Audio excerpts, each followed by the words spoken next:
So, Drive to Survive has been very controversial within the F1 community since it launched in 2019. Some people love it, some people hate it. It can be very over dramatised at times. It probably made F1 Twitter worse than it already was, but it's also had some amazing benefits to F1, which I will discuss in this video. Before we get into this video, guys, comment down below what your thoughts are on Drive to Survive. Do you watch it? Do you think it's good for F1? Or do you think it should be binned off completely?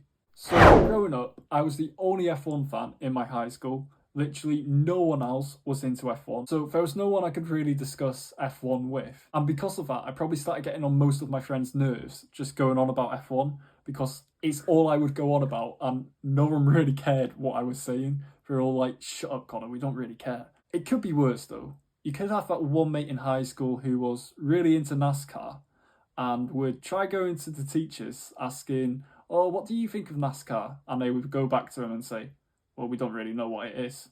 Sorry, Kian. F1 was that unpopular when I was growing up that it would actually be a surprise to me if I came across an F1 fan. And it was very rare that I would come across an F1 fan. However, now since Drive to Survive has come out, F1 is everywhere. Loads of people are talking about it. What I've noticed as well is people don't just know one driver. For example, when I was growing up, the only F1 driver that everyone knew was Lewis Hamilton. But now people know Lewis Hamilton, Lando Norris, Charles Leclerc, Max Verstappen and Daniel Ricciardo as well. Now it's actually got to the point where I'm not even surprised if I see an F1 fan in the street anymore or just bump into a random F1 fan. And that is something I never thought would happen when growing up. Since Drive to Survive came out as well, it's been so hard to try and get tickets to Silverstone or any other F1 race. I remember growing up that me and my dad would always be able to get Silverstone tickets just weeks or even months before the race weekend. But now you would never see that happen because Silverstone just sells out so instantly since Drive to Survive came out. It's got to the point where Silverstone have found a way to introduce dynamic pricing to the tickets where the higher in demand the tickets are, the more they will bump up the prices, which I don't agree with, but I can understand why they do it. You also never see any empty grandstands anymore at races, and F1 always brings in about over 100,000 people to each race. At some weekends like Silverstone, I think it's about 350,000 people across the race weekend, which is a lot more than you would see in a football match. Now, I know obviously Silverstone has a much higher capacity than a football stadium, but it's still impressive to get that many people into an event. And no other motorsport in this country, I don't think, could do that. F1's also really starting to get more popular in America now, and that is definitely thanks to Drive to Survive. Americans only used to ever care about IndyCar and NASCAR, but now F1's slowly starting to creep back in. Obviously, it's still not the most watched motorsport in America. That's by far NASCAR. But F1 is slowly creeping up and they're only going to keep adding more races in America, which is quite controversial because some people don't like how many races we're getting in America. Personally, I think as long as it's not more than 4 or 5, I think it's okay. Now, I get why people don't want many races in America, and we have so many races in Europe, which is smaller than America, so why can't we have a few races in America? Having more American races will bring in more sponsorship, more fans, and the American market is a massive market for any sports industry because American sponsors are going to bring in a lot more money than any other sponsors from different countries. Yes, I get that street circuits are getting to the point where it's a bit of a joke. I'd rather see the sport doing well, getting in more viewers, more sponsors, more fans, than how it was a few years ago where it lost loads of fans, people weren't talking about it, but now F1 is everywhere and everyone is talking about it.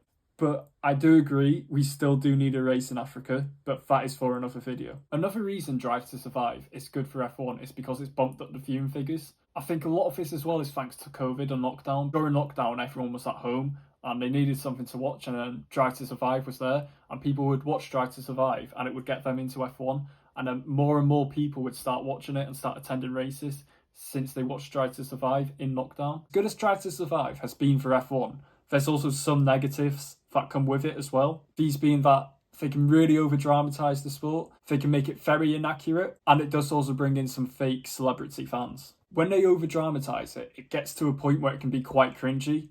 I think it was in season 3 where there's an episode about Carlos Sainz and Lando Norris, and they over-dramatised it that much to force a narrative, and they made it out like Carlos Sainz and Lando Norris absolutely hated each other.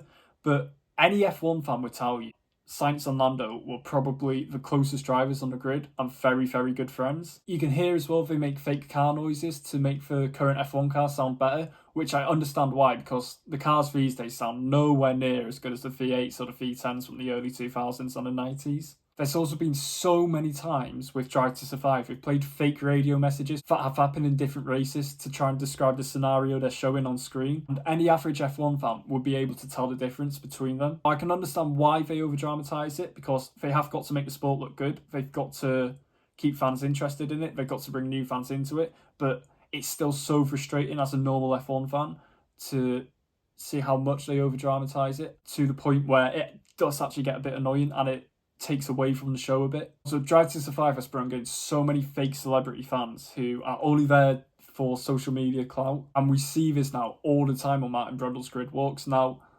obviously, before Drive to Survive, we would still see this on Martin Brundle's grid walks, but not as often as we do now. We almost see it at every race. Some celebrity clearly looks like they don't want to be there. I can't remember if it was in 2022 or 2023 where Brundle went up to, I don't know how to pronounce her name, but I think it's Cara Delevingne. So obviously Brundle tried interviewing her and she just snubbed him and ignored him and pretended that she couldn't hear him, which was just so rude. And people like that shouldn't be allowed at F1 races, because if you're going to an F1 race and you're going there to impress social media followers, at least make it look like you're interested in the sport when you appear on TV. Another problem with Drive to Survive, it creates a divide within the F1 fan base. You see on Twitter all the time people accusing other people of just being into F1 because of Drive to Survive. And there's some F1 fans who literally will not get along with you if you got into the sport through Drive to Survive. I remember when Hamilton and Verstappen crashed in Silverstone in 2021, Twitter and Instagram was just an absolute war zone, and it was so toxic, and I feel like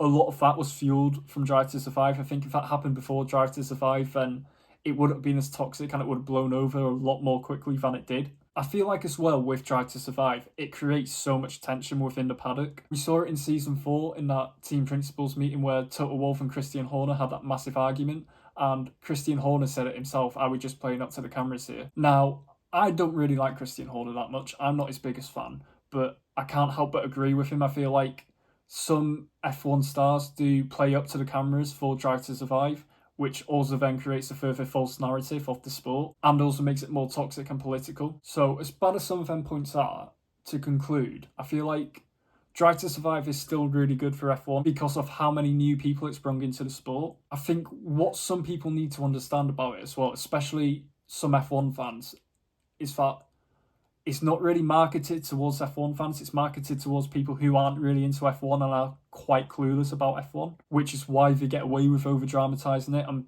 forcing false narratives, which, as bad as that is, it's still getting people into the sport, and obviously any sport needs fans for it to survive, especially F1. Thanks to Drive to Survive as well, we've also got to see the childish and politic nature of F1. For example, when Gunther Steiner called his whole team a bunch of anchors, I think you know what that word rhymes with. Also, when Gunther Steiner exploded at Grosjean and Magnussen in the 2019 British Grand Prix, and then Magnussen slammed his door. What was that? Kevin just fucking smashed the door. That's not acceptable. Fucking He's not fucking doing that to me, you know?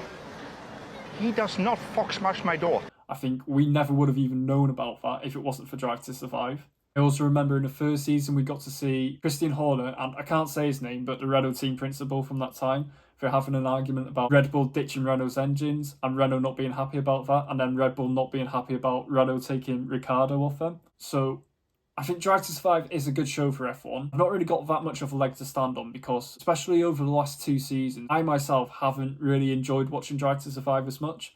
I didn't even watch the whole of the last season. But then once you understand why it actually is quite good for F1 and that it's not really targeted towards F1 fans, you can understand it a bit more. For as long as Drive to Survive is bringing more fans into Formula 1, then it's going to be a good thing for the sport. Now, it does drive some fans out, I do agree with that.